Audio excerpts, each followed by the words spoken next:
We are passing down to the next generation a country that is less powerful, less compassionate, less competitive, and less confident than the one we got. Wow, than the one we got. That's Jon Huntsman, former Utah governor, former United States ambassador to China, and the latest Republican to join the presidential race. In fact, he just left the Obama administration in that position in China. So will this hurt him or help him? That's the big question today, says Newsday columnist Ellis Henican, who joins me now. Ellis, welcome here. Do you think the president ever imagined that somebody in a very significant role in his administration, other than Hillary Clinton, might be challenging him for his job? You know, the Hillary analogy is an apt one, Judge. No, in fact, back when Huntsman was appointed to that position, there was talk among Obama's political advisors that it was a very shrewd move for two reasons. One is it showed his bipartisan nature, and secondly, it pushed out of the likely running someone who would likely be a strong opponent. So this wasn't the way it was supposed to work out. All right. Did you think that there would be, I mean, we have two libertarians, Ron Paul and Gary Johnson. Now we have two Mormons.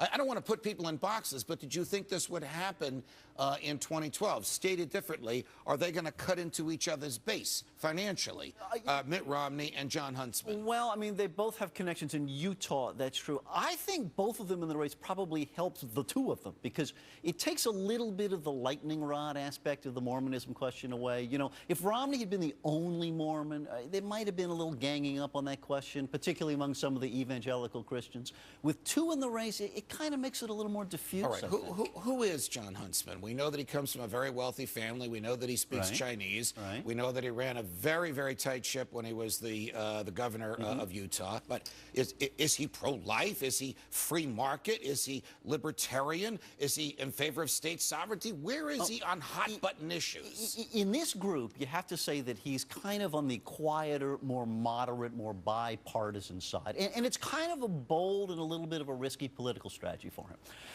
Most of the other candidates in the race, I would say this doesn't so much apply to Pawlenty, but almost all of the others have taken a punch in the face, bang the president, play to the Tea Party approach of trying to get the Republican nomination and then unseat Barack Obama. That works with the Republican faithful, but may not be so effective for whomever it is that reaches the final race next November.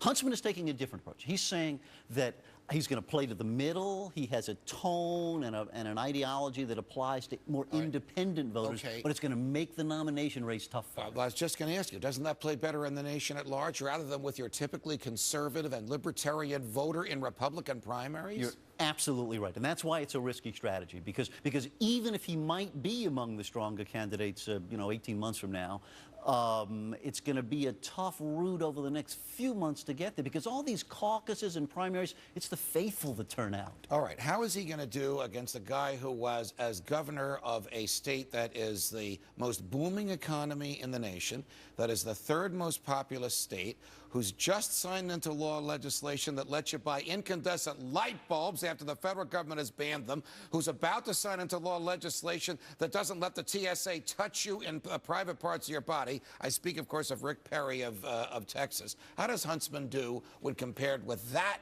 track record? Oh, well, in the primaries, Ellis. Perry, it's a tough race, and there are a bunch of governors in the race, right? Governors and former governors in the race.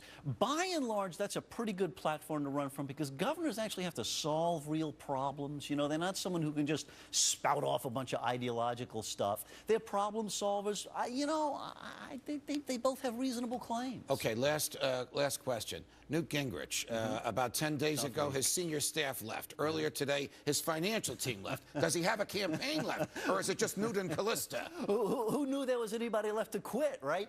Listen, you can run a campaign with nobody. I mean, he could ride a bike around America and still be a candidate, but it's hard to be an effective candidate when you've got no money, no travel budget, and no staff. Is he effectively out? I think he'll be fine in the debates. He'll probably show up for a few more, but I don't think he's got a prayer at this point. Ellis Henican, it's a pleasure. Thanks for joining us.